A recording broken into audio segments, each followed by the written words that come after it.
We continue this morning as we follow the footsteps of Jesus during our Lenten journey. And if you remember last week, or if you watched it, I sent out an email for those who weren't here, or to everyone to go and watch last week, so you could be up to speed where we are. We left off in the 14th chapter of Mark, the 53rd verse, and we'll pick up there this morning. But if you remember from last week, we were in the Garden of Gethsemane, where Jesus had just been betrayed with a kiss by Judas. The disciples all fled, and Jesus was arrested, bound, and ready for transport to the chief priest's house, who was Caiaphas. And as I think about that, I thought of a time several years ago when we were down in Grandview. I got a federal summons to appear in downtown Dallas at the federal building for district court jury summons. And if you're experienced with the jury selection process, you know that you need to take something to read. So I took my Bible with me, and it just so happened that I was reading this exact verse or this selection of verses that we're looking at today. So I sat outside the courtroom and reading about Jesus being bound and Jesus being transported from the Garden of Gethsemane to Caiaphas' house. And every so often as I read that, they would escort some prisoners by in chains. They had chains on their feet. Their hands were bound, the chains going from their feet to their hands, and at best they could just shuffle along. It's with this image that we come to our text this morning in the 14th chapter of John. It's with this image that I see Jesus leaving the Mount of Olives, followed by a crowd, the Scripture says, a crowd who has swords and clubs. John 18:3 tells us that Judas came and brought a detachment of soldiers with him. And a detachment of soldiers was 600 men. Surely a whole detachment was not needed to escort Jesus to Caiaphas' house. Maybe John is just making a hyperbolic statement, much like Jesus did many times when Jesus was trying to stress something that he was about to say that is very important. I don't know. But if you notice on your map that was on your insert, or I've got it on the screen here as well, you'll see Caiaphas' house is back over where we were in the beginning of our sermon series. And so I've circled Caiaphas' house in blue, right above the upper room. The place where Jesus broke the bread and shared it as the bread that represented his body, and then the cup representing his blood of the new covenant, the promise of redemption for all people, as he shared that with his disciples in that upper room earlier in this evening. So to make that mile journey, that's about a mile you see on your map there, to make that mile journey being bound and shackled must have taken a while as Jesus shuffled his feet to get to that place. Already a condemned prisoner. It's now about 3 o'clock in the morning. 3 o'clock on Friday morning. So let's look at the text. We're going to pick up on verse 53 in the 14th chapter. If you have your Bibles, when you get them out, or pull that up on your phone. And if you'll keep those open, because we'll be referring to this selection, the 14th chapter, verses 53 all the way through 72. Hear the word of the Lord. They took Jesus to the high priest, and all the chief priests, the elders, and the scribes were assembled. Peter had followed him at a distance, right into the courtyard of the high priest. and he was sitting with the guards, warming himself at the fire. Now the chief priest and the whole council were looking for testimony against Jesus to put him to death, but they found none. For many gave false testimony against him, and their testimony did not agree.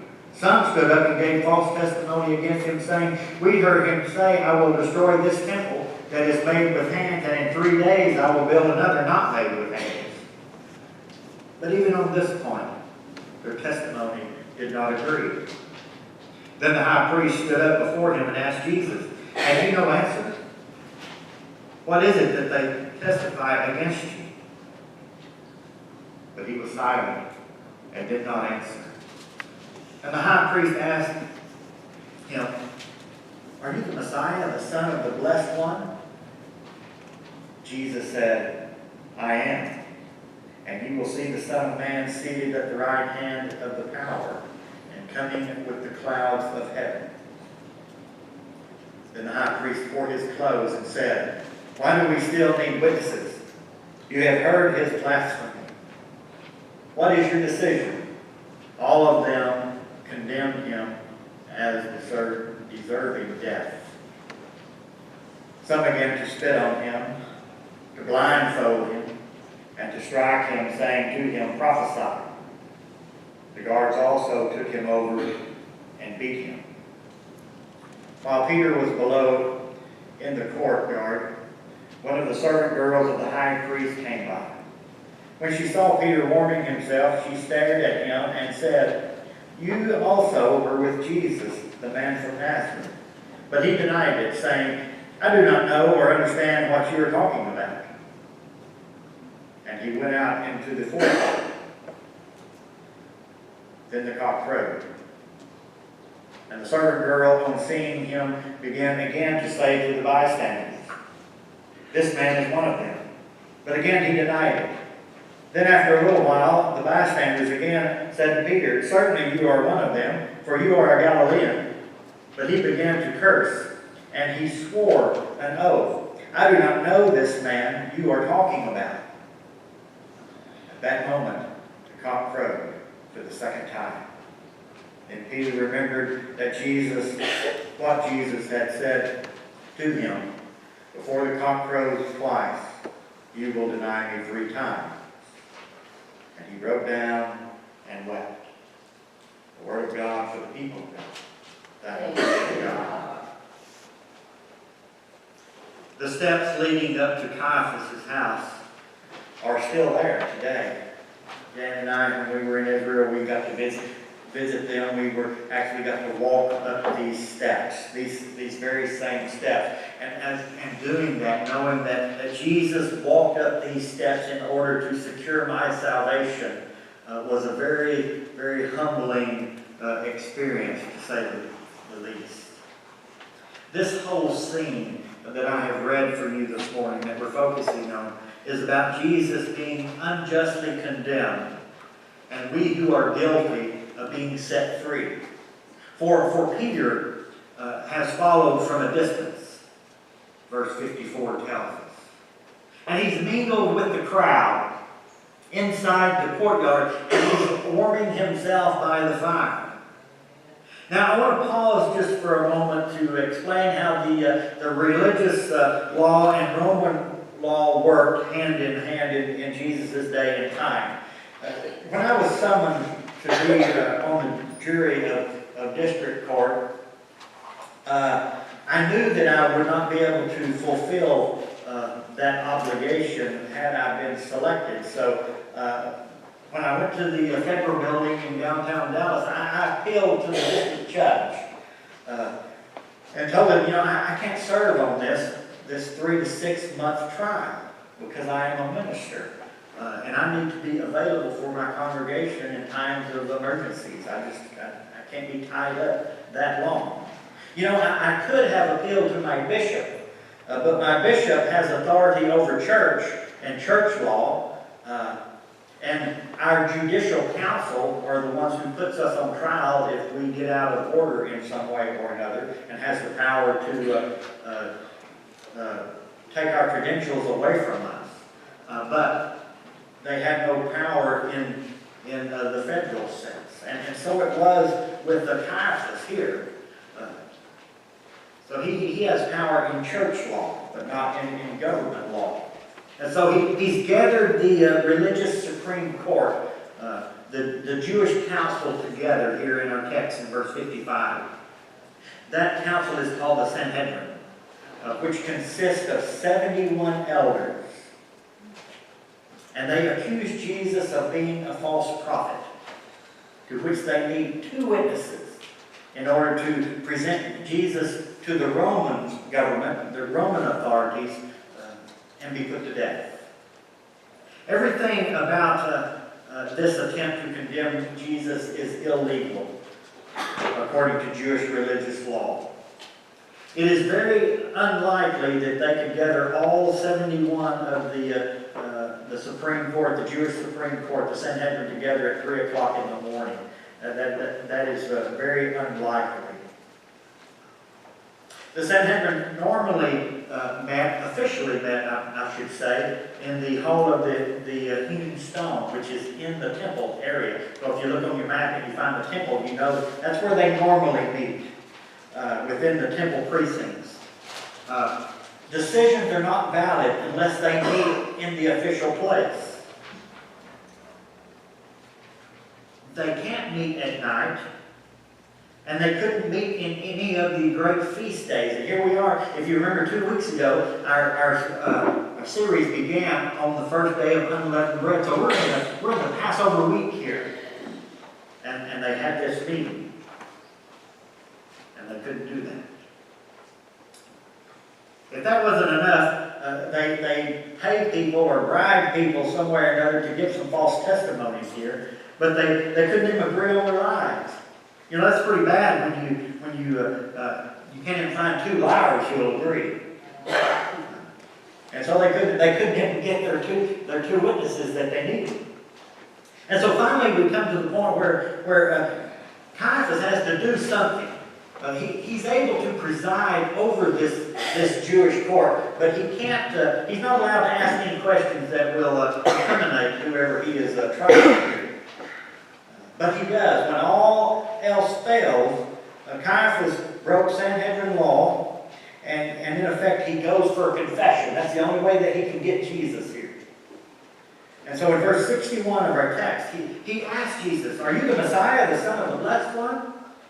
And all Jesus had to do was remain silent, as he had been all this time. And Caiaphas would have had to have let him go. But Jesus couldn't do that. And drink from the cup of the new covenant that his Father had put before him. Jesus didn't come to free himself, but to free us. And so now it's time to stop speaking in parables and riddles and start speaking in language that the people could understand. And so this is key here. In using God's name that God used with Moses in the burning bush scene, you know the story from Exodus 3 verse 13. And using the prophecy of Daniel in Daniel 7 verses 13 and 14, where the Son of Man is to come on the clouds from heaven. Jesus responds to Caiaphas and the whole Supreme Court, verse 62. And he says, "I am. And you will see the Son of Man seated at the right hand of the power, and coming with the clouds of heaven." And Caiaphas tore his clothes. Caiaphas had his testimony. A testimony that was filled with more truth than Caiaphas or the world would even realize at this time. Meanwhile, Peter lived up to his promise to Jesus in verse 29 that we talked about last week, not to desert Jesus like all the rest. For Peter has been hiding in the courtyard all this time. But as his identity becomes known, he's like we would probably be. Peter begins to falter. Now let me take you to that place.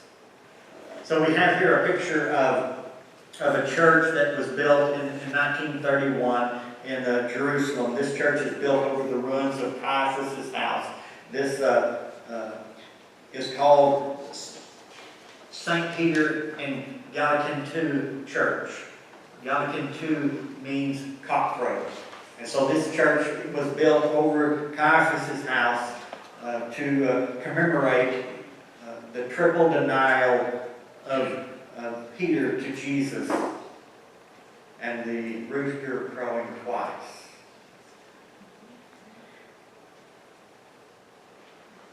Now notice in this next picture, this courtyard scene coming up right outside this church. There's a statue here. It may be hard to see for you, but here's a statue here of Peter denying that he even knows Jesus before a Roman soldier. And then there's a young maiden there, and there's a bystander there. And then the inscription on the bottom, which you probably can't read, is, "But he denied him, saying, 'Woman, I know not.'" Standing in this place, I could almost hear the rooster crowing in the distance, being reminded of all the times that I had denied Christ myself. Knowing full well that I've done that many more times than just 3 times. You know, it's easy to claim the name Christian when you don't have to do anything to prove it. Or like our children's message, when you don't have to bear fruit. It's easy. But as the pressure became more intense, Peter couldn't handle it. And he renounced his faith and swore that he didn't even know Jesus. And as the cock crowed, Peter fell down and wept. I think we need to pause here.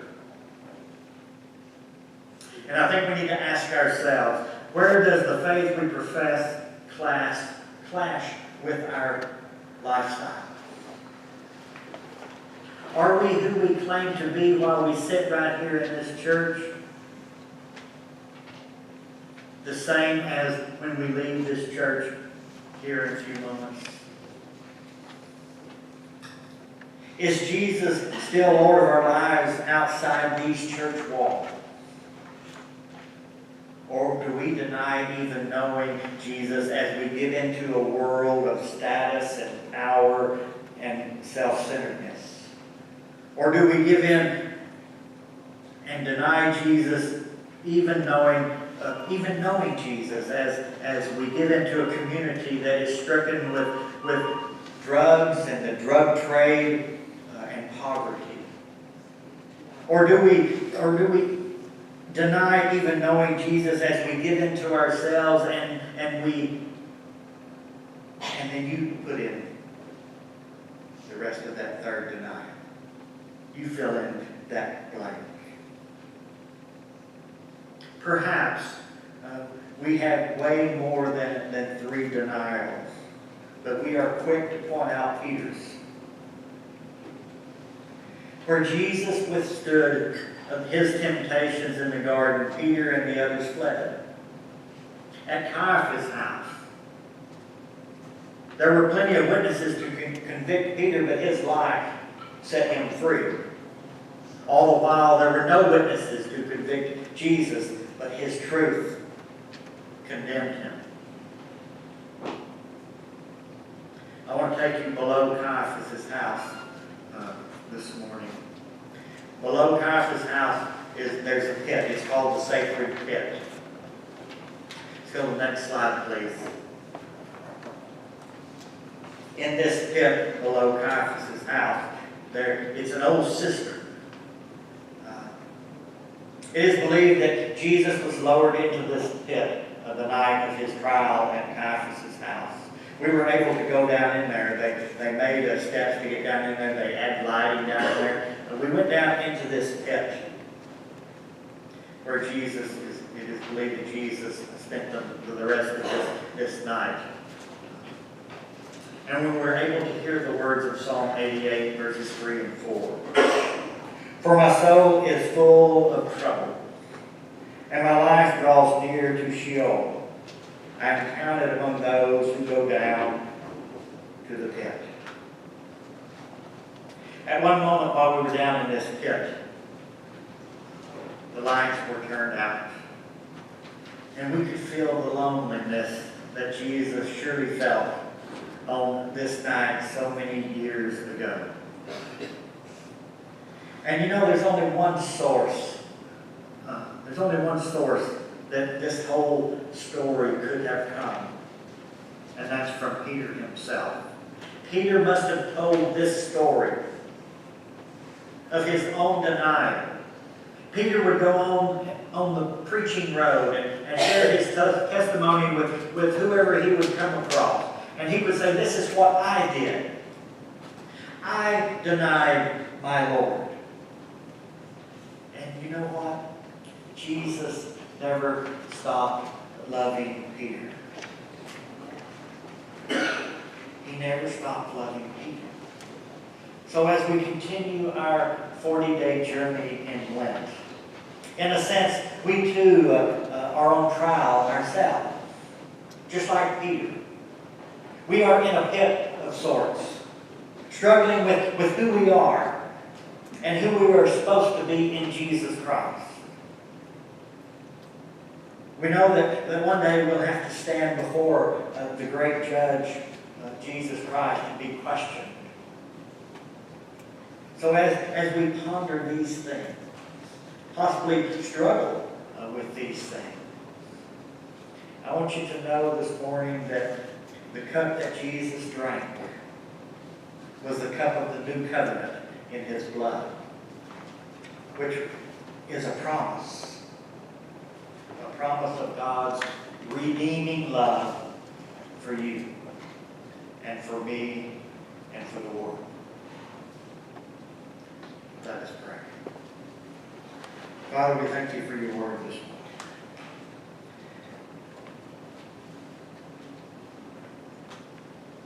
We thank you that your love is so great that whatever we get ourselves caught up in, whatever pit we find ourselves in,